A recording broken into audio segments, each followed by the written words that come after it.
Wow, ಸಖತ್ತಾಗಿದೆ ಇದು ನೋಡಿ, ಮಹೇಶ್ ಸರ್. ಅದರಲ್ಲಿ ಪೂರ್ತಿ ನಮ್ಮ ನಾಗದೇವರಿದ್ದು ನಮ್ಮ ಈ ಜಾಗದಲ್ಲಿರುವಂತ ಎಲ್ಲಾ ದೈವಗಳು ಅದರೊಳಗಡೆ ಬರ್ತಾರೆ. ಇತಿಹಾಸ ಇದೆ. ಇದೆಲ್ಲವೂ ಶೃಂಗೇರಿ ಶಾರದಾಂಬ ಪೀಠಕ್ಕೆ ಸಂಬಂಧಪಟ್ಟಾಗಿ ಇದನ್ನು ಮಾಡ್ತಾ ಇದ್ದೇವೆ. ಇದು ಅನಾದಿ ಕಾಲದಿಂದಲೂ ಆ ಶಂಕರ ಏನು ಜಗದ್ಗುರು ಪೀಠದಿಂದ ಇಲ್ಲಿ ಬಂದು ಕೂತಂತ ಉದಾಹರಣೆಗಳಿದ್ದಾವೆ. ಇಲ್ಲಿ ಬರುವವ್ರದ್ದು ನೆಗೆಟಿವ್ ಏನಾದ್ರೂ ಇದ್ರೆ ಈ ಮರ ಮಟ್ಟು ಹೇಳ್ಕೊಳ್ತವೆ ಅಂತೇಳಿ. ಯಾಕಂತೇಳಿ ಹಿಂದಿನ ಕಾಲದಲ್ಲಿ ಮರ ಆಗ್ತಿದ್ದದ್ದು ಅದಕ್ಕೆ ಮನೆಗಳಿಗೆ. ಇದು ಮುಂಚೆ ಇದ್ದ ಮನೆ, ಈಗ ಅಲ್ಲಿ ನೋಡಿ ಅದು ತೀರ್ಥ ಬಾವಿ. ಅಲ್ಲಿ ಅಷ್ಟು ಕೆಲಸ ಆಗಿದೆ. ಹಾ, ತೀರ್ಥದ ಬಾವಿ. ಅದು ನಮ್ಮ ಹಿಂದಿನ ಮನೆಯ ಇದು ಅಡಿಗೆ ಕೋಣೆ. ಅದು ಅಂದ್ರೆ ನಿಮ್ಮ ಮನೆ ಒಳಗಡೆನೆ ಬಾವಿ ಇತ್ತ ಅಥವಾ ನೀವು ಇಲ್ಲ, ಇದೀಗ ಹೊಸದಾಗಿ ಮಾಡಿರುವಂತದ್ದು. ಮನೆ ತೆಗೆದು ಈ ಮನೆಯನ್ನು ಕಟ್ತಾ ಇದ್ದೇವೆ ನಾವು. ಹಾಗಾದ್ರೆ ಇಲ್ಲಿ ಜಲಸಂಪನ್ಮೂಲ ತುಂಬಾ ಚೆನ್ನಾಗಿದೆ. ಓಕೆ, ಅಂದ್ರೆ ಅಂಚೆಲ್ಲ ಯೂಸ್ ಮಾಡಿದ್ದೀರಾ? ಅಂದ್ರೆ ಮಾಡರ್ನ್ ಆಗಿ ಮಾಡಿಲ್ಲ. ಮೋಟರ್ನ್ ಬೇಡ ನಮಗೆ, ಈಗ ಮಾಡಿದ್ದೆ ಜಾಸ್ತಿ ಆಗಿದೆ. ನಾವು ಇದರಲ್ಲಿ ಸಿಮೆಂಟ್ ಉಪಯೋಗ ಮಾಡಿದ್ದೆ ಜಾಸ್ತಿ ಆಗಿದೆ. ಹೌದು, ಮರದಲ್ಲೇ ಮಾಡಬೇಕು ಅಂತ ಇತ್ತು. ಈಗಿನ ಕಾಸ್ಟ್ಗೆಲ್ಲ ಮರ ಬೇಕಾದಷ್ಟು ನಮಗೆ ಕೊಡುವವರು ಇದ್ದಾರೆ. ಆದರೂ ಈ ಗೆದ್ದಲ್ನ ಕಾಟ ಉಂಟಲ್ಲ, ಈಗಿನ ಕಾಲದಲ್ಲಿ ಅದನ್ನು ಮೇಂಟೈನ್ ಮಾಡಲಿಕ್ಕೆ ಕಷ್ಟ ಆಗ್ತದೆ ನಮಗೆ. ದುಡ್ಡಿದ್ರೆ ಏನಾದರೂ ಇದ್ರೆ ತಂದು ಕೊಡಿ, ಬಾಕಿಯವರು ತಂದು ಕೊಟ್ಟಾಗೆ ನೀವು ಸಹ ಮೀಡಿಯಾದ ತಂದು ಕೊಟ್ರೆ ಅದಷ್ಟು ಬೇಗ ಆಗ್ತದೆ. ಆಮೇಲೆ ಡೀಲ್ ಮಾಡ್ಕೊಳ್ಳೋಣ. ಸೂಟ್ಕೇಸ್ ಕೊಟ್ಟು ಹೋಗಿ ಆಮೇಲೆ ಡೀಲ್ ಮಾಡ್ಕೊಳ್ಳೋಣ. ಹೌದೌದು. ನೀವು ಅದು ಸೌಜನ್ಯ ಬಗ್ಗೆ ಮಾತಾಡಬಾರ್ದು. ಸೌಜನ್ಯನ ಬಗ್ಗೆ ಮಾತಾಡೋದು. ಸೌಜನ್ಯ ಯಾರು? ನನ್ನ ಹಿಂದ್ಗಡೆ ನಾಯಿ, ಬೀದಿ ನಾಯಿಗಳಿಗೆ ಹಾಗೆ ಅಳ್ದು ಇಲ್ಲ ನಾಳೆ ಮಾತಾಡಿ ಸರಿ ಮಾಡ್ತೇವೆ ಅಂದ ಕಳೆದ 10 ವರ್ಷದಿಂದ ದುಡ್ಡು ತೆಕೊಂಡು ಇವತ್ತು ಕೋಟ್ಯಾಂತರ ರೂಪಾಯಿ ಧನಿಗಳಾದವರಿದ್ದಾರೆ, ಅಂದವರಿದ್ದಾರೆ. ಆ ರೀತಿಯಾಗಿ ಮಾಡಿದವರು ಖಾಲಿ ಮಹೇಶ್ ಶೆಟ್ಟಿ ಒಟ್ಟಿಗೆ ಈಗ ನೀವು ಮಾತಾಡಿದ್ರಲ್ಲ, ನನ್ನ ತಂದೆ 8 ರೂಪಾಯಿಗೆ 10 ರೂಪಾಯಿ ಕೆಲಸ ಮಾಡಿದವರು ಈ ಭೂಮಿ ತಗೊಳ್ಳುವಾಗ. ಧೈರ್ಯ, ಒಂದು ಬಂಡು ಧೈರ್ಯ ಮಾಡ್ಕೊಳ್ಳೋದು. ಬೆಂಗಳೂರಲ್ಲಿದ್ದೆ 1980ರಲ್ಲಿ ನಾನು ಬ್ಯಾಂಗ್ಳೂರಿಗೆ ಓಡಿದ್ದೇನೆ. ಫಸ್ಟ್ 7ನೇ ಕ್ಲಾಸ್ ಓಡಿದವನೇ ಬ್ಯಾಂಗ್ಳೂರು ಫಸ್ಟ್, ಮೆಜೆಸ್ಟಿಕ್. ಅದೇನು ತಲೆಬಿಸಿಲ್ಲ ನನಗೆ. ಆದರೆ ನೋಡಿ, ನಾನು ಮಿರಾಕಲ್ ಅಂತ ಹೇಳಿದ್ರೆ 1992ರಲ್ಲಿ ಅಯೋಧ್ಯೆ ಘಟನೆ ಆಯ್ತಲ್ಲ, ಆಗ ಬೊಂಬೈ ಬಿಡ್ತೇನೆ ನಾನು. ಇಲ್ಲ, ಏನೋ ನಮ್ಮ ಧರ್ಮದ ಮೇಲೆ ಒಂದು ಚ್ಯುತಿ ಬಂದಿದೆ. ಅವಾಗ ನಿಮ್ಗೆ ಎಷ್ಟು ವರ್ಷ? ನನಗೆ ಸಾಧಾರಣ 16, 17 ವರ್ಷ, 18 ವರ್ಷ ಎಷ್ಟ. ಇದು ಕೇಸರಿ ನೋಡಿದ್ರೆ ಹಾಗೆ ಅಲ್ಲ, ಇದನ್ನು ನೋಡಿದ್ರೆ ಈ ಗೂಳಿಗಳಿಗೆ ಕೆಂಪು ಬಣ್ಣ ತೋರಿಸಿದ್ರೆ ಹೇಗಾಗ್ತದೆ, ಮೈ ಮೇಲೆ ಬಂದು ಬಿಡ್ತದೆ. ಅದೇ ರೀತಿ ನಾವು ಇದನ್ನು ತೋರಿಸಿದ್ರೆ ಆಯ್ತು, ಮೈ ಮೇಲೆ ಬಂದು ಬಿಡ್ತದೆ ನಮಗೆ ದೈವ ದೇವರೆಲ್ಲ. ವಾವ್, ಸಖತ್ತಾಗಿದೆ. ಇದು ನೋಡಿ ಮಹೇಶ್ ಸರ್, ಅದರಲ್ಲಿ ಪೂರ್ತಿ ನಮ್ಮ ನಾಗದೇವರಿದ್ದು ನಮ್ಮ ಈ ಜಾಗದಲ್ಲಿರುವಂತ ಎಲ್ಲಾ ದೈವಗಳು ಅದರೊಳಗಡೆ ಬರ್ತಾರೆ. ಎಂಡಲ್ಲಿ ತೋರುವಂತ ಒಂದು ಇದರಲ್ಲಿ ಯಾವುದು, ಒಂದು ಕೋಣೆಯಲ್ಲಿ, ಆ ಕೋಣೆಗೆ ಒಂದು ಮೂಲೆಯಲ್ಲಿ, ಆ ಮೂಲೆಗೆ. ಓಕೆ, ಅದು ದೇವತಮೂಲ ಆಗಿರೋದ್ರಿಂದ ಅಲ್ಲಿಗೆ ಬರ್ತದೆ ಅದೆಲ್ಲ. ಇದು ನೋಡಿ, ಒಂದು ಪುರೋಹಿತರಿಗೆ ಒಂದು ರೂಮ್ ಇದು. ಓಕೆ, ಪೂಜೆ ಮಾಡೋರಿಗೆ, ಪೂಜೆ ಮಾಡುವವರಿಗೆ ಒಂದು ರೂಮ್ ಇದು. ಓಕೆ, ಒಳ್ಳೆ ಪಕ್ಕ ಪ್ಲಾಂಟ್ ಆಗಿ ಕಟ್ತಾ ಇದ್ದಾರೆ. ಪ್ಲಾಂಟ್ ಅಲ್ಲ, ಇದಕ್ಕೊಂದು ಆಯ ಅಂತ ಇದೆ, ಇದಕ್ಕೊಂದು ಇತಿಹಾಸ ಇದೆ. ಇದೆಲ್ಲವೂ ಶೃಂಗೇರಿ ಶಾರದಾಂಬ ಪೀಠಕ್ಕೆ ಸಂಬಂಧಪಟ್ಟಾಗಿ ಇದನ್ನು ಮಾಡ್ತಾ ಇದ್ದೇವೆ. ಇದು ಅನಾದಿ ಕಾಲದಿಂದಲೂ ಆ ಶಂಕರ ಏನು ಜಗದ್ಗುರು ಪೀಠದಿಂದ ಇಲ್ಲಿ ಬಂದು ಕೂತಂತ ಉದಾಹರಣೆಗಳಿದ್ದಾವೆ. ಹಾಗಾಗಿ ಇದನ್ನು ಮಾಡ್ತಾ ಇದ್ದೇವೆ. ನಮ್ಗೆ ಅಷ್ಟು ಸಾಕಾಗುದಿಲ್ಲ, ಮೇಲೆ ಇದ್ದ ಗೋಡನ್ ಸಾಕಾಗುದಿಲ್ಲ. ಖಂಡಿತ ಸಾಕಾಗುತ್ತೆ. ಎಷ್ಟೊಂದು ಮರಮಟ್ಟುಗಳು ಬೇರೆ ಬೇರೆ ರೀತಿಯಾದ ಡಿಸೈನ್. ಅಲ್ಲಲ್ಲ, ಮರಮಟ್ಟುಗಳು ಯಾಕೆ ಆಗ್ತಾವ ಅಂತ ಹೇಳಿದ್ರೆ ಇಲ್ಲಿ ಬರುವವ್ರದ್ದು ನೆಗೆಟಿವ್ ಏನಾದ್ರೂ ಇದ್ರೆ ಈ ಮರಮಟ್ಟು ಹೇಳ್ಕೊಳ್ತವೆ ಅಂತೇಳಿ. ಯಾಕಂತೇಳಿ ಹಿಂದಿನ ಕಾಲದಲ್ಲಿ ಮರ ಆಗ್ತಿದ್ದದ್ದು ಅದಕ್ಕೆ ಮನೆಗಳಿಗೆ. ಯಾಕೆ ಆಗ್ತಿದ್ದದ್ದು ಹೇಳಿ, ಏನು ಜನಗಳ ಇದ್ರಲ್ಲಿ ಏನಾದ್ರು ನೆಗೆಟಿವ್ ವೇವ್ಸ್ಗಳಿದ್ರೆ ಈ ಮರ ಹೇಳ್ಕೊಳ್ತದೆ. ಅಷ್ಟು ಸೈಂಟಿಫಿಕ್ ಕಾರಣ ಇದೆ. ನಾನು ಡೆಕೋರೇಷನ್ ಪರ್ಪಸ್ ಹಾಕಿದ್ದಾರೆ ಅನ್ಕೊಂಡಿದ್ದು. ಇದು ಹುಚ್ಚು ಅಲ್ಲ, ಡೆಕೋರೇಷನ್ ಅಲ್ಲ. ಮರ ಜಾಸ್ತಿ ಯಾಕೆ ಆಗ್ತಾರೆ ಅಂತ ಹೇಳಿದ್ರೆ ನಮ್ಮ ನೆಗೆಟಿವ್ ಇದನ್ನೆಲ್ಲ ಹೇಳ್ಕೊಳ್ತವೆ ಅಂತ ಹೇಳಿ. ನಿಮ್ದು ಮುಂಚೆ ಮನೆ ಇಲ್ಲೇ ಇದ್ದಿದ್ದು ತೊಟ್ಟಿ ಮನೆನೇ ಇತ್ತ ನಿಮ್ದು? ಇದು ಮುಂಚೆ ಇದ್ದ ಮನೆ, ಈಗ ಅಲ್ಲಿ ನೋಡಿ ಅದು ತೀರ್ಥ ಬಾವಿ. ಅಲ್ಲಿ ಅಷ್ಟು ಕೆಲಸ ಆಗಿದೆ. ಬಾವಿ, ತೀರ್ಥದ ಬಾವಿ. ಅದು ನಮ್ಮ ಹಿಂದಿನ ಮನೆಯ ಇದು ಅಡಿಗೆ ಕೋಣೆ. ಅದು ಅಂದ್ರೆ ನಿಮ್ಮ ಮನೆ ಒಳಗಡೆನೆ ಬಾವಿ ಇತ್ತ ಅಥವಾ ನೀವು? ಇಲ್ಲ, ಇದೀಗ ಹೊಸದಾಗಿ ಮಾಡಿರುವಂತದ್ದು. ಮನೆ ತೆಗೆದು ಈ ಮನೆಯನ್ನು ಕಟ್ತಾ ಇದ್ದೇವೆ ನಾವು. ಹಾಗಾದ್ರೆ ಇಲ್ಲಿ ಜಲಸಂಪನ್ಮೂಲ ತುಂಬಾ ಚೆನ್ನಾಗಿದೆ. 12 ಫೀಟಲ್ಲಿ ನೀರಿದೆ. ಇದೊಂದು ರೂಮು, ಇದೊಂದು ಊಟ ಮಾಡ್ಲಿಕ್ಕೆ ಒಂದು ಜಾಗ, ಇದು ಭೋಜನಾಲಯ ತರ ಮಾಡ್ಬೋದು. ಭೋಜನಾಲಯ ಬಂದವರಿಗೆ ಇದೊಂದು. ಈಗಿನ ಕಾಲದಲ್ಲಿ ಡೈನಿಂಗ್ ವಾಲ್ ಅಂತ ಹೇಳ್ತಾರಲ್ಲ ಹಾಗೆ. ಹೌದೌದು. ಇಲ್ಲ, ಇಲ್ಲಿ ಡೈನಿಂಗ್ ಟೇಬಲ್ ಇಲ್ಲ, ಕೆಳಗೆ ಕೂತ್ಕೊಂಡು ಊಟ ಮಾಡುವಂತ ಒಂದು ವ್ಯವಸ್ಥೆಗೆ ಸಣ್ಣದೊಂದು. ಇದೊಂದು ಅಡಿಗೆ ರೂಮು. ಇಷ್ಟು ದೊಡ್ಡದಾ? ಇಷ್ಟು ದೊಡ್ಡ ಅಂತ ಹೇಳಿದ್ರೆ ಈ ಮನೆಯ ಆಯ ಹಾಗೆ ಇದೆ. ಇದು ಎಲ್ಲರೂ ಒಟ್ಟಾರೆ ಕಟ್ಟುವಾಗೆ ಕಟ್ಟುವುದಲ್ಲ. ಇದರ ಒಳಗಡೆ ಯಾವುದೇ ಟಾಯ್ಲೆಟ್ ಬಾತ್ರೂಮ್ ಬರುವುದಿಲ್ಲ, ಎಲ್ಲ ಈ ಆಯದಿಂದ ಹೊರಗಡೆ ಇರುವಂಥದ್ದು. ಅಟ್ಯಾಚ್ಡ್ ಬಾತ್ರೂಮ್ ಟಾಯ್ಲೆಟ್ ಇಲ್ಲ ಇದರಲ್ಲಿ ಯಾವುದ್ರಲ್ಲೂ ಕೂಡ, ಎಲ್ಲವೂ ಆಯದಿಂದ ಹೊರಗಡೆ ಇರುವಂಥದ್ದು. ಹೌದೌದು, ಇದರಲ್ಲಿ ಯಾವುದೇ ಇದಿಲ್ಲ. ಇದು ಯಾವುದೋ ಒಂದು ಡೋರ್ ಏನೋ ರೆಡಿ ಆಗಿದೆ. ಇದು ಆ ಕಿಟಕಿ. ಓಕೆ, ಹೌದೌದು. ಎಷ್ಟು ಫ್ಲೋರು, ಯಾವ ರೀತಿಯಾಗಿ? ಫ್ಲೋರ್ ಗೀಲಿ ಏನಿಲ್ಲ, ಲೆಕ್ಕ ಫ್ಲೋರ್ ಮಾಡಲಿಕ್ಕಿಲ್ಲ. ಆದರೂ ನಾವು ತಿಳಿಯದೆ ಅದೊಂದು ಇದು ಮಾಡಿ ಅಫ್ಟಿಯರ್ ಮಾಡಿ ಆಗಿತ್ತು. ನಿಮ್ಮ ಭಾಗದಲ್ಲಿ ಇದಕ್ಕೆ ಏನು ಹೇಳ್ತೀರಾ? ಮಲೆನಾಡು ಭಾಗದಲ್ಲಿ ಬೀಡಿನ ಮನೆ ಅಂತ ಹೇಳುದು, ಬೀಡಿನ ಮನೆ ಅಂತ. ಮಲೆನಾಡು ಭಾಗದಲ್ಲಿ ತೊಟ್ಟಿ ಮನೆ ಅಂತ ಹೇಳ್ತಾರೆ, ಚೌಕಿ ಮನೆ ಅಂತಲೂ ಹೇಳ್ತಾರೆ. ಚೌಕಿ ಮನೆ ಅಂತ ಹೇಳ್ತಾರೆ. ಇಲ್ಲಿ ಇದನ್ನು ಬೀಡಿನ ಮನೆ ಅಂತ ಹೇಳ್ತಿದ್ದೇವೆ. ಬೀಡಿನ ಮನೆ, ಇದೇನು ಕಾನ್ಸೆಪ್ಟ್? ಇದು ಇದರಲ್ಲಿ ಸಿಂಹಾಸನ ಬರ್ತದೆ. ಇದು ಅಣ್ಣಪ್ಪನ ಪಟ್ಟದ ಮನೆ ಅಂತ ಹೇಳಿ, ಅಣ್ಣಪ್ಪಂದು ಇದು ಇದರೊಳಗಡೆ ಬರ್ತದೆ. ಅಣ್ಣಪ್ಪಂದು ಇಲ್ಲಿ ಪ್ರತಿಷ್ಠೆ ಮಾಡ್ತೇವೆ.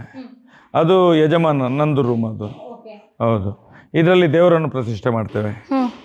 ಅಂದ್ರೆ ಇದು ಒಂದು ಪ್ರೇಕ್ಷಣೀಯ ಸ್ಥಳ ಆಗೋದಲ್ಲಿ ಡೌಟೇ ಇಲ್ಲ ಮುಂದೆ ಒಂದು ದಿನ.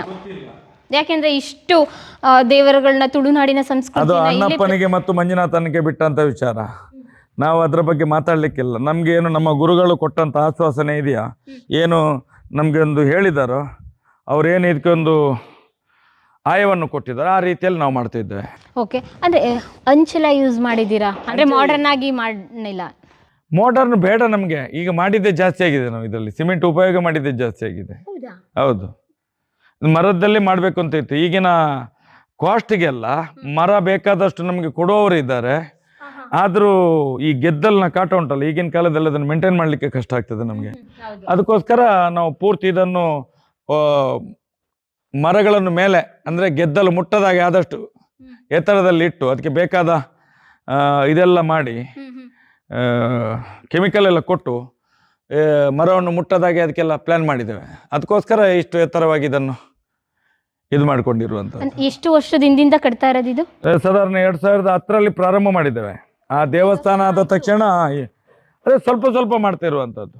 ಅಂದ್ರೆ ಯಾವಾಗ ಲಾಂಚ್ ಸರ್? ನಮ್ಗೆ ಯಾವಾಗ ಸೌಭಾಗ್ಯ ಸಿಗುತ್ತೆ ತುಳುನಾಡಿನ ಅದು ಗೊತ್ತಿಲ್ಲ. ಆದಷ್ಟು ಬೇಗ ಸಿಗ್ಬಹುದು, ಆದಷ್ಟು ಬೇಗ 3 ವರ್ಷ ಅದರೊಳಗಡೆ ಸಿಗ್ಬಹುದು. ಬೇಗ ಮಾಡಿ, ನಾವು ಕಾತುರದಿಂದ ಕಾಯ್ತಾ ಇದ್ರೆ ಏನಾದ್ರೂ ಇದ್ರೆ ತಂದು ಕೊಡಿ. ಬಾಕಿಯವರು ತಂದು ಕೊಟ್ಟಾಗೆ ನೀವು ಸಹ ಮೀಡಿಯಾದ ತಂದು ಕೊಟ್ರೆ ಆದಷ್ಟು ಬೇಗ ಆಗ್ತದೆ. ಸೂಟ್ಕೇಸ್ ತಂದಿದ್ದೀನಿ, ಆಮೇಲೆ ಡೀಲ್ ಮಾಡ್ಕೊಳ್ಳೋಣ. ಸೂಟ್ಕೇಸ್ ಕೊಟ್ಟು ಹೋಗಿ, ಆಮೇಲೆ ಡೀಲ್ ಮಾಡ್ಕೊಳ್ಳೋಣ. ಹೌದೌದು. ನೀವು ಅದೇ ಸೌಜನ್ಯ ಬಗ್ಗೆ ಮಾತಾಡಬಾರ್ದು. ಸೌಜನ್ಯನ ಬಗ್ಗೆ ಮಾತಾಡೋದು. ಸೌಜನ್ಯ ಯಾರು? ಸೌಜನ್ಯ ನಿಮ್ಮ ಮನೆಯ ಮಗಳು ಸಹ, ಖಂಡಿತ ನನ್ನ ಮನೆಯ ಮಗಳು ಸಹ ಅವಳು. ಸೌಜನ್ಯನ ಬಗ್ಗೆ ಎಲ್ಲರೂ ಮಾತಾಡಬೇಕು. ಮುಂದಿನ ದಿನದಲ್ಲಿ ಅತ್ಯಾಚಾರಿಯೂ ಮಾತಾಡ್ತಾನೆ, ಅತ್ಯಾಚಾರ ಮಾಡಿದವನು ಕೂಡ ಮಾತಾಡ್ತಾನೆ.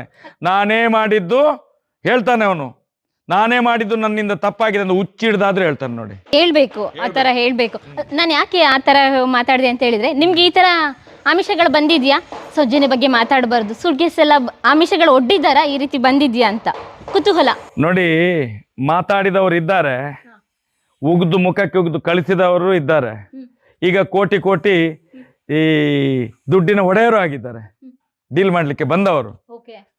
ನಾವಲ್ಲ, ಇಲ್ಲಿಗೆ ಬಂದವರಿಗೆ ಅವರನ್ನು ಮಹೇಶ್ ಶೆಟ್ಟರನ್ನು ಹೇಗಾದ್ರೂ ಮಾಡಿ ನಾವು ಬಾಯಿ ಮುಚ್ಚಿಸ್ತೇವೆ ಅಂತ ಹೇಳಿ, ನನ್ನ ಹಿಂದ್ಗಡೆ ಬೀದಿ ನಾಯಿಗಳಿಗೆ ಹಾಗೆ ಅಳೆದು ಇಲ್ಲ ನಾಳೆ ಮಾತಾಡಿ ಸರಿ ಮಾಡ್ತೇವೆ ಅಂದ ಕಳೆದ 10 ವರ್ಷದಿಂದ ದುಡ್ಡು ತೆಕೊಂಡು ಇವತ್ತು ಕೋಟ್ಯಾಂತರ ರೂಪಾಯಿ ಧನಿಗಳಾದವರಿದ್ದಾರೆ, ಅಂತವ್ರು ಇದ್ದಾರೆ. ಆ ರೀತಿಯಾಗಿ ಮಾಡಿದವರು ಖಾಲಿ ಮಹೇಶ್ ಶೆಟ್ಟಿ ಒಟ್ಟಿಗೆ ಈಗ ನೀವು ಮಾತಾಡಿದ್ರಲ್ಲ,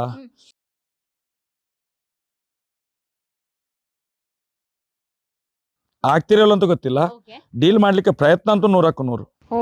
ಆ ರೀತಿಯಾಗಿ ಇದೆ ವ್ಯವಸ್ಥೆ, ಇವಾಗ್ಲೂ ಆ ರೀತಿಯಾಗಿದೆ.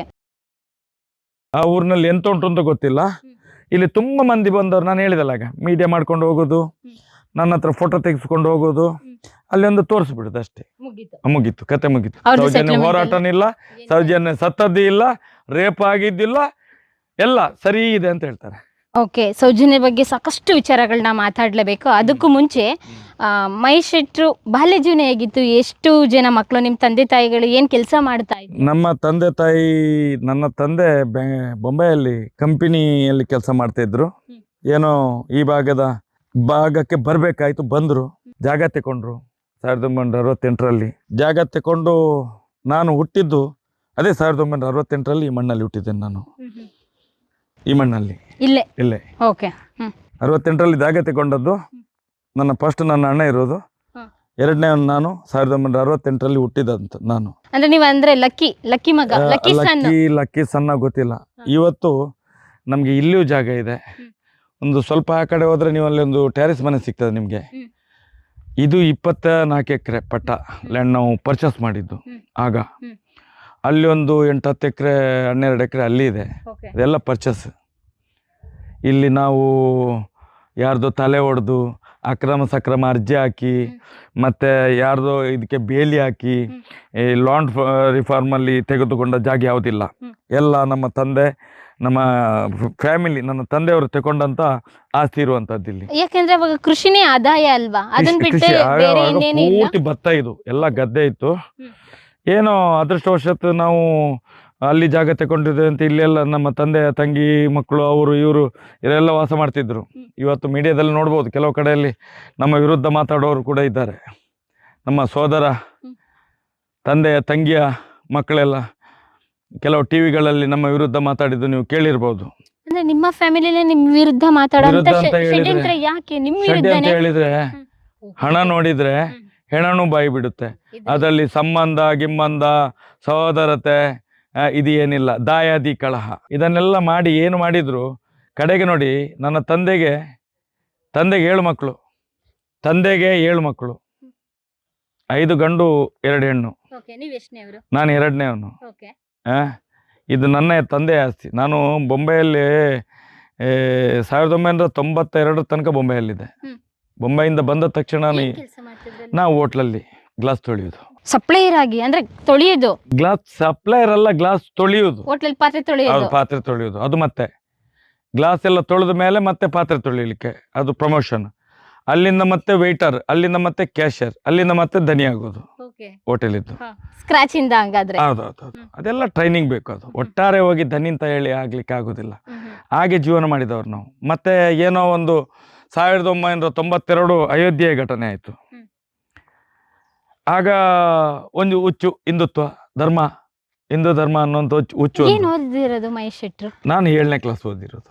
ಯಾಕೆ ಅಷ್ಟಕ್ಕೆ ಎಜುಕೇಶನ್ ಮಾಡ್ಕೊಂಡು ಏನು ಬಡತನನ ಅಥವಾ ಓದಿಸ್ಬೇಕು ಅಂತ? ನಾವು ಬುಕ್ಕನ್ನು ನಾವು ಓದ್ತಿದ್ದದ್ದಲ್ಲ, ಅದನ್ನು ಉಂಡೆ ಮಾಡಿ ತಿಂತಿದ್ದದ್ದು ಪೇಪರನ್ನು. ಅದು ನಮ್ದು ವಿದ್ಯೆ. ಅದು ಅಂದ್ರೆ ಓದು ತಲೆಗೆ ಹತ್ತಿರ್ಲಿಲ್ಲ. ಸ್ಕೂಲಲ್ಲಿ ಕೂಡ ನಮ್ಮನ್ನು ಮಾಸ್ಟರ್ ಎಲ್ಲ ನನ್ನನ್ನು ತುಳುವಿನಲ್ಲೇ ಮಾತಾಡಿದೆ, ಮಹೇಶ ಬಳಂಬೆ ಅಂತ ಹೇಳಿ. ಯಾಕಂತ ಹೇಳಿದ್ರೆ ಮಾಸ್ಟರ್ಗಳದ್ದು ಏನೇನು ಕೆಲಸ ಇಲ್ಲ ಎಲ್ಲವನ್ನು ಮಾಡ್ತೇವೆ ನಾವು. ಸ್ಕೂಲಲ್ಲಿ ತರಕಾರಿ ಮಾಡೋದು ಅದು ಇದೆಲ್ಲ ನಮ್ದು. ನಾವು ಓದು ಸರ್ಕಾರಿ ಶಾಲೆ ಅಲ್ಲ, ಇಲ್ಲೊಂದು ಜನಾರ್ದನ ಸ್ವಾಮಿ ಶಾಲೆ ಅಂತ ಇತ್ತು, ಒಂದು ದೇವಸ್ಥಾನ, ನಮ್ಮ ಉಜಿರೆ ದೇವಸ್ಥಾನದವರು. ಈಗ ಮಾರಿದ್ದಾರೆ ಅದನ್ನು, ಶಾಲೆಯನ್ನೇ ಮಾರಿದ್ದಾರೆ. ಈ ಕೆಲವು ಪಾಪಿಗಳಿಗೆ ಮಾರಿದ್ದಾರೆ ಅದನ್ನು. ಆ ಶಾಲೆಯನ್ನು ಕೂಡ ದೇವಸ್ಥಾನ ಮಾರ್ಲಿಕ್ಕೆ ಹೊರಟಿದ್ದಾರೆ, ಅದನ್ನು ಮಾಡ್ಲಿಕ್ಕೆ ಬಿಡ್ಲಿಲ್ಲ. ಮತ್ತೆ ನಾನು ಒಂದು ಕೋರ್ಟಲ್ಲೆಲ್ಲ ಕೇಸ್ ಆಗಿ ದೇವಸ್ಥಾನ ಏನು ಊರಿನ ಒಂದು ದೊಡ್ಡ ದೇವಸ್ಥಾನದ ದುಡ್ಡು ನಿಂಗುವವರ ಕೈಯಲ್ಲಿ ಉಂಟು, ಅದು ಇರಲಿ, ಅದು ಸಾಯ್ಲಿ. ಅದನ್ನು ಇನ್ನು ಮಾತಾಡ್ಲಿಕ್ಕೆ ಹೋದ್ರೆ ನೀವು ನಾಳೆದೆಲ್ಲ ಬರಬೇಕಾಗ್ತದೆ. ಅದಿರಲಿ. 7 ಮಕ್ಕಳಲ್ಲಿ ನಾನು 2ನೇವನಿಲ್ಲಿ. ನಾನು ಆ ಹೋರಾಟ ಅಲ್ಲಿದ್ದು ನೋಡಿ ಮತ್ತೆ ನೆನೆಸಿದೆ 1992 ಇಲ್ಲಿ ಬೊಂಬೆಯಲ್ಲಿ ದುಡ್ಡು ಮಾಡ್ಬೇಕಂದು ಬಂದ್ರೆ ಇಲ್ಲೆಲ್ಲ ತಲೆ ಹಾಳು ಮಾಡ್ಕೊಂಡು ಇನ್ನೇನೇನೋ ಕ್ರೈಮ್ಗಳನ್ನು ಮಾಡ್ಕೊಂಡು ಸ್ವಲ್ಪ ಬಿಸಿ. ನಾನು ಸಾಧಾರಣ 1981 ಬೊಂಬೆ. ನಿಮ್ಗೆ ಅವಾಗ ಎಷ್ಟು ವರ್ಷ ಆಗಿತ್ತು? ನನಗೆ ಒಂದು 15ರಿಂದ 16 ವರ್ಷ. ನನಗೆ ಈಗ 56 ವರ್ಷ. 7ನೇ ಕ್ಲಾಸಿಗೆ ಶಾಲೆ ಬಿಡ್ತೀರಾ? ಬಿಟ್ಟಿದ್ದೆ. 7:15. ಅದ್ರಲ್ಲಿ ಬೇಡ ಚೌಕಾಸಿ ಮಾಡಬೇಡಿ. 7:15. ಜಾಸ್ತಿ ಓದಿದಾರಪ್ಪ. 7:15ಗೆ ಬಿಟ್ಟಿರೋದು. 7ನೇ ಕ್ಲಾಸ್ ಅರ್ಧ. ನಾನು 7ನೇ ಕ್ಲಾಸ್ ಜಡ್ಜಿಗೆ ಮೊನ್ನೆ ಅದನ್ನೇ 7:15 ಅಂತ ಹೇಳ್ಬೇಕು ಅಂದ್ರೆ ಮತ್ತೆ ಇನ್ನು ಅಪಹಾಸ್ಯ ಮಾಡ್ತಾರೆ ಅಂತ ಹೇಳಿ 7 ಅಂತ ಹೇಳ್ಬಿಟ್ಟೆ ಅವರಿಗೆ, ಜಾಸ್ತಿ ಹೇಳೋದು ಬೇಡ ಅಂತ ಹೇಳಿ. ಆದ್ರೂ ನನ್ನನ್ನು ಹೇಳಿದ್ರು ಅವರು, ನೀನು ಅನ್ಪಡ್ ಅಂತ ಹೇಳಿ ಜಡ್ಜರು ಮೊನ್ನೆ ಕೋರ್ಟಲ್ಲಿ ನನಗೆ. ಹೌದು. ಇವಾಗ 7:30 ಕ್ಲಾಸ್ ಓದ್ತೀರಾ ನೀವು? ಅಲ್ಲಿಂದ ಮುಂದೆ ಅಲ್ಲಿವರೆಗೂ ಇಲ್ಲೇ ಊರಲ್ಲೇ ಸುತ್ಕೊಂಡು ಕೆಲಸ ಎಲ್ಲ ಮಾಡ್ಕೊಂಡಿರ್ತೀರಾ? ಇಲ್ಲ, ನಾನು ಅಲ್ಲಿಂದ ಮತ್ತೆ ಇದಾದ ಮೇಲೆ ಬೊಂಬೆಗೆ ಹೋದೆ ಅಲ್ಲ, ಅಲ್ಲಿ ಬೆಳಗಾಮಲ್ಲಿ ಅಲ್ಲಿ ಒಂದು 2-3 ಕಡೆಯಲ್ಲಿ ಮನೆ ಬಿಟ್ಟು ಓಡೋದು ಇರ್ತದಲ್ಲ ಹುಡುಗರಿಗೆ, ಸಣ್ಣ ಹುಡುಗರಲ್ಲ. ಆಗ ಮನೆ ಬಿಟ್ಟು ಓಡೋಂತ ಪರಿಸ್ಥಿತಿ ಏನಿತ್ತು? ಇರ್ತದಲ್ಲ, ಎಲ್ಲಾದ್ರೂ ತಿರುಗುದು. ಸಣ್ಣ ಮಕ್ಳಿಗೆ ಇನ್ನೇನು ಇರ್ತದೆ. ಮೊನ್ನೆ ದಿಗಂತೂ ಓಡ್ಲಿಲ್ವಾ, ಎಕ್ಸಾಮ್ ಬಂತು, ಇನ್ನು ದೊಡ್ಡ ಎಕ್ಸಾಮ್ ಬರೀಲಿಕ್ಕೆ ಆಗುದಿಲ್ಲ ಅಂತ ಹೇಳಿ ಮೊನ್ನೆ ಒಂದು ಬಂಟ್ವಾಳದ ಹುಡುಗ ಓಡಿದವನು 12 ದಿವಸ ವರ್ಷದ ಮೇಲೆ ಸಿಕ್ಕಿದೆ ಈಗ. ಎಲ್ಲಿದ್ದ? ಉಡುಪಿಯಲ್ಲಿ ಒಂದು ಇದರಲ್ಲಿ ಕೆಲಸ ಮಾಡ್ತಿದ್ದ. ಅದೇ ರೀತಿ ಓಡಿದ್ವಿ ನಾವು.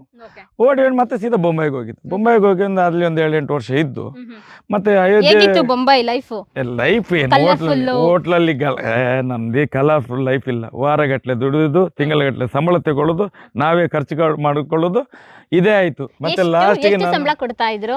ಇಲ್ಲ, ಅದೆಲ್ಲ ಚಿಲ್ಲರೆ ಸಂಬಳಗಳು. ಹಾಗೆಲ್ಲ ಏನು 80ರ ದಶಕದಲ್ಲಿ ಏನಿರ್ತದೆ? ಸಿಗ್ತಾ ಇತ್ತು ನಿಮ್ಗೆ ಹೊಟ್ಟೆ ಒಂದು 200-250 ರೂಪಾಯಿ ಸಂಬಳ. ಎಂತ ಅದೇ ದೊಡ್ಡದು. ನನ್ನ ತಂದೆ 8 ರೂಪಾಯಿಗೆ 10 ರೂಪಾಯಿ ಕೆಲಸ ಮಾಡಿದವರು ಈ ಭೂಮಿ ತಗೊಳ್ಳುವಾಗ. ಏನ್ ಮಾಡ್ಲಿಕ್ಕೆ ಆಗುದಿಲ್ಲ. ಕಾಲದ ತೀರ್ಮಾನದ್ದು, ಕಾಲದ ನಿರ್ಣಯ ಹೊಂದಿದೆ ಅಲ್ಲ. ಕಾಲಕ್ಕೆ ತಕ್ಕಂತೆ ಕುಣಿಯಬೇಕು ನಾವು, ಕಾಲಕ್ಕೆ ತಕ್ಕಂತೆ.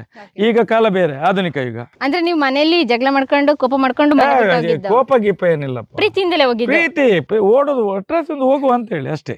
ಅದೇನ್ ಪ್ರೆಸ್ಟೀಜ್? ಅವಾಗ ಪ್ರೆಸ್ಟೇಜ್ ಅಲ್ಲ, ಒಂದು ರೀತಿಯಲ್ಲಿ ಒಂದು ಮನೆಯಲ್ಲಿ ಎಷ್ಟು ದಿವಸ ಇರೋದು, ಒಂದು ಹೊರಗಡೆ ನೋಡಿ ಬರುವ ಹಾಗೆ, ಆ ರೀತಿ ಒಂದು ಧೈರ್ಯ ಒಂದು ಬಂಡು ಧೈರ್ಯ ಮಾಡ್ಕೊಳ್ಳೋದು. ಬೆಂಗಳೂರಲ್ಲಿ ಇದ್ದೆ 1980ರಲ್ಲಿ ಬ್ಯಾಂಗ್ಳೂರಿಗೆ ಓಡಿದ್ದೇನೆ ಫಸ್ಟ್. 7ನೇ ಕ್ಲಾಸ್ ಓದಿದವನೇ ಬ್ಯಾಂಗ್ಳೂರ್ ಫಸ್ಟ್, ಮೆಜೆಸ್ಟಿಕ್. ಏನ್ ದುಡಿಬೇಕು ಅಂತಲ್ಲ, ಏನು ಜಾಬ್ ಕೊಡ್ತಾರೆ ಅವತ್ತಿನಲ್ಲಿ ನೀವೇ ತಿಳ್ಕೊಳ್ಳಿ. ಏನ್ ಜಾಬ್ ಕೊಡ್ತಾರೆ? ಅದೇ ಬಂಗಾರ ತೊಳೆಯೋದು. ಅದೇನು ತಲೆ ಬೀಸಿಲ್ಲ ನಮಗೆ. ಆದ್ರೆ ನೋಡಿ, ನಾನು ಮಿರಾಕಲ್ ಅಂತ ಹೇಳಿದ್ರೆ 1992ರಲ್ಲಿ ಅಯೋಧ್ಯೆ ಘಟನೆ ಆಯ್ತಲ್ಲ, ಆಗ ಬೊಂಬೈ ಬಿಡ್ತೇನೆ ನಾನು. ಇಲ್ಲ, ಏನೋ ನಮ್ಮ ಧರ್ಮದ ಮೇಲೆ ಒಂದು ಚ್ಯುತಿ ಬಂದಿದೆ. ಅವಾಗ ನಿಮ್ಗೆ ಎಷ್ಟು ವರ್ಷ? ನನಗೆ ಸಾಧಾರಣ 16, 17 ವರ್ಷ, 18 ವರ್ಷ ಎಷ್ಟೋ. ಅಂದ್ರೆ ಆ ವಯಸ್ಸಿಗೆ ನಿಮ್ಗೆ ಆ ಲೆವೆಲ್ಗೆ ಮೆಚುರಿಟಿ ಬಂದಿತ್ತು? ಮೆಚುರಿಟಿ ಅಂತ ಹೇಳಿ ಅಲ್ಲ, ಇದು ಕೇಸರಿ ನೋಡಿದ್ರೆ ಹಾಗೆ ಅಲ್ಲ. ಇದನ್ನು ನೋಡಿದ್ರೆ ಈ ಗೂಳಿಗಳಿಗೆ ಕೆಂಪು ಬಣ್ಣ ತೋರಿಸಿದ್ರೆ ಹೇಗಾಗ್ತದೆ, ಮೈ ಮೇಲೆ ಬಂದು ಬಿಡ್ತದೆ. ಅದೇ ರೀತಿ ನಾವು ಇದನ್ನು ತೋರಿಸಿದ್ರೆ ಆಯ್ತು, ಮೈ ಮೇಲೆ ಬಂದು ಬಿಡ್ತದೆ ನಮಗೆ ದೈವ ದೇವರೆಲ್ಲ. ಈ ಹುಚ್ಚಿನಿಂದಾಗಿ ಸೀದಾ ಊರಿಗೆ ಬರ್ತೇನೆ. ಇಂದು ಜಾಗರಣ ವೇದಿಕೆ ಅಂತ ಹೇಳಿ ಅದರಲ್ಲಿ ಒಂದು ಅಷ್ಟು ಹೋರಾಟ ಮಾಡ್ತೇನೆ. ಹೋರಾಟ ಮಾಡಿದಾಗ ಒಂದು 7-8-10 ಸಾವಿರ ಕಾರ್ಯಕರ್ತರ ಪರಿಚಯ ಆಗ್ತದೆ ಇಲ್ಲಿ. ಆಗ ಕಾಂಗ್ರೆಸ್ ಮತ್ತು ಇಲ್ಲಿಗೆನೆ ಉಜಿರೆಗೆನೆ ಅಲ್ಲಿ ನಮ್ದು ಮನೆ ಇದೆ. ಎಲ್ಲ ಇದ್ದದ್ದು ನಾವು ಅಲ್ಲಿ. ಇಲ್ಲಿ ನಮ್ಮ ತಂದೆಯ ಫ್ಯಾಮಿಲಿಯವರು ಇದ್ದ ಮನೆ ಇದು. ಮತ್ತೆ ಅಲ್ಲಿ ಹೋರಾಟ ಮಾಡುವಾಗೆಲ್ಲ ಕೇಸ್ ಗೀಸ್ ಇದೆಲ್ಲ ಆಗ್ಲಿಕ್ಕೆ ಶುರು ಆಯ್ತು. ಸಾಧಾರಣ 93ರ ಮೇಲೆ 98ರಲ್ಲಿ ರೌಡಿ ಲಿಸ್ಟ್ ಆಗ್ತದೆ ನಮ್ಮ ಮೇಲೆ. ರೌಡಿ ಲಿಸ್ಟ್ ಕೊಟ್ಬಿಟ್ರೆ ಡೈರೆಕ್ಟ್ ಪದವಿ ಅದು ಹಿಂದೂ ಧರ್ಮಕ್ಕೆ ಹೋರಾಟ ಮಾಡಿದ್ರೆ ಅದು ಪದವಿ. ಆಗ BLLB ಮತ್ತೆ ಇದು ದೊಡ್ಡ ದೊಡ್ಡ ಡಾಕ್ಟರೇಟ್ ಇದೆಲ್ಲ ಕೊಡ್ತಾರಲ್ಲ. ಈಗ ಡಾಕ್ಟರೇಟ್, ಪದ್ಮಭೂಷಣ ಎಲ್ಲ ಕೊಡ್ತಾರಲ್ಲ. ನಮ್ಗೆ ಅದರಲ್ಲಿ ಕೊಟ್ರು. ಯಾವ್ದ್ರಲ್ಲಿ? ಪೊಲೀಸ್ ಇಲಾಖೆಯಿಂದ ರೌಡಿ ಲಿಸ್ಟ್ ಅಂತ ಕೊಟ್ರು. ಬಾಕಿಯವರಿಗೆಲ್ಲ ಈಗ ಪದ್ಮಭೂಷಣ, ಪದ್ಮವಿಭೂಷಣ ಈಗೆಲ್ಲ ಕೊಡ್ತಾರಲ್ಲ. ಆಗ ನಮ್ಗೆ ಅದನ್ನು ಪೊಲೀಸ್ ಇಲಾಖೆಯಿಂದ ರೌಡಿ ಲಿಸ್ಟ್ ಅಂತ ಹೇಳಿ ಕೊಟ್ಟರು. ಅದನ್ನು ನಿಮ್ ಮನೇಲಿ ಬೈತಾರಿಲ್ಲ ನಿಮ್ಮ ಅಪ್ಪ ಅಮ್ಮ? ಅದಕ್ಕೆ ಆ ಮನೆ ಬಿಟ್ಟು ಇಲ್ಲಿ ಬಂದು ಕೂತ್ಕೊಳ್ತಾ ಇದ್ದೆ. ಈಗ ಈ ಮ್ಯಾಟ್ರು ನನ್ನನ್ನು ಇಟ್ಕೊಳ್ತು ನೋಡಿ, ಈ ದೈವ ನನ್ನನ್ನು ಇಟ್ಕೊಳ್ತು. ಹಾಗಾಗಿ ಇಲ್ಲಿದ್ದೇನೆ.